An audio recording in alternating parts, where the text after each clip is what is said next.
Folks, Big Danny back at you. This week we went to see the new Hunger Games, and that's Hunger Games colon Mockingjay Part One. I went to see that, and now the Hunger Games movies are an interesting genre twist too, because essentially I think these are action movies, dude movies. Um, Even with a female protagonist, and I say even because that really didn't qualify because Aliens and so many other films in the last few decades have put women firmly in the action genre.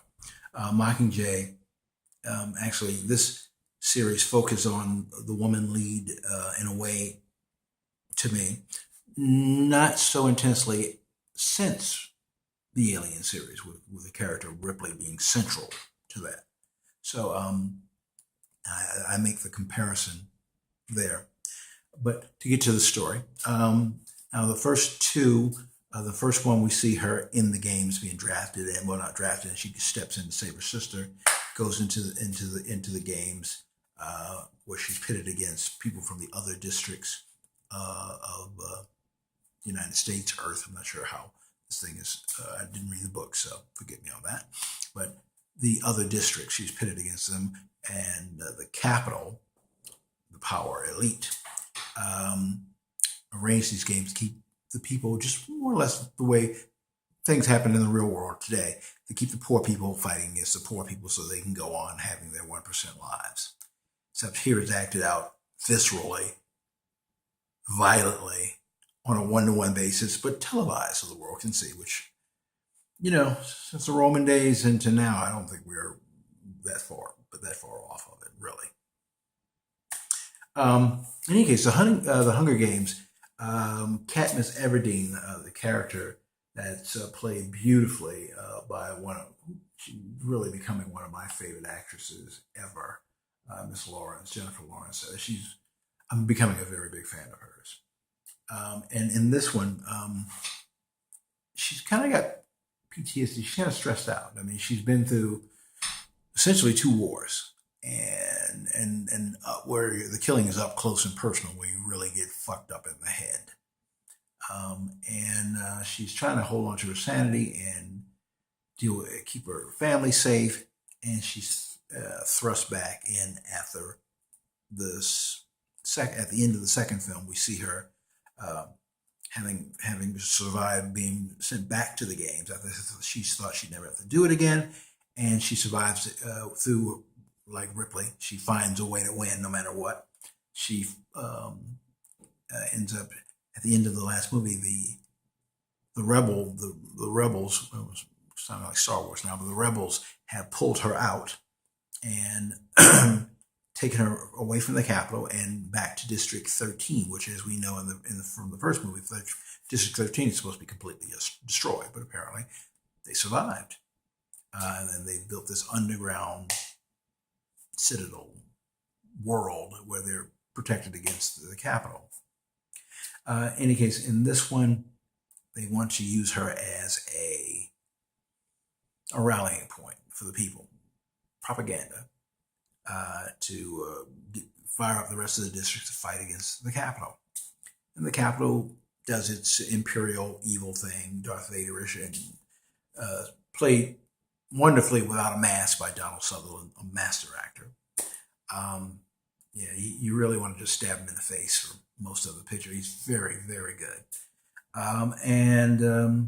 So at this point in the storyline, because Mockingjay Part One, I tell you, they're going to leave you hanging. You know that you're going to get another cliffhanger at the end of it, and just so they did. But I like what I enjoyed was some of the character developments, they do manage to squeeze your heart like they do in the previous two films. Give you those moments where you kind of tear up a little bit, and you really want to punch Donald in the face. But do you spend your money on it? Yes, I enjoyed myself. Okay, and to give you, I guess in this case, I managed to go on a matinee and didn't pay full price. I paid $8, woo woo, as opposed to the 12, 13, 14, 17, or 18 if you watch it in 3D, THX, so whatever. But I did not want my $8 back, and $8 is $8. So never mind if I spent 17. I enjoyed myself. And that is exactly how when I give you a recommendation whether you should go see it, it's based on money. This is purely economics. So yes, buy the ticket, go see it. You're not going to be mad. There's a lot of good films. I'll tell you, maybe you should stay home and watch it when it gets on Netflix or on DVD or Blu-ray. But this, go see it in the movie. You're going to enjoy yourself. Take somebody. I give Hunger Games Mockingjay Part 1, and I'm not going to split it. I'm going to rate it as an action picture. I'll give it 3 stars. Okay? I love strong female characters. They've added a female president here, played by, and forgive me because I'm a man of a certain number of years, so I will still get my drool on because Julianne Moore, I think, is hot. I like it when she was. Now her hair is kind of gray here. I don't know if it's gone gray, but we're not that far off in age, so maybe it has. Whatever, still hot.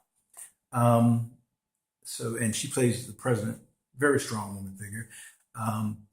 I'm seeing some layers, so there may be more things to come in. She's that type of actress, so I'm waiting to see how she turns out in the coming film. That's the rating. It's 3 stars. Go see it. Enjoyed myself. Wonderful cast. And oh yes, Philip Seymour Hoffman's last picture that I know of. I think he died while they were making it. So, and his performance, wonderful. Go see the movie. And let me remember to plug myself. Subscribe to the Dudes List. Subscribe. I need the butts in seats.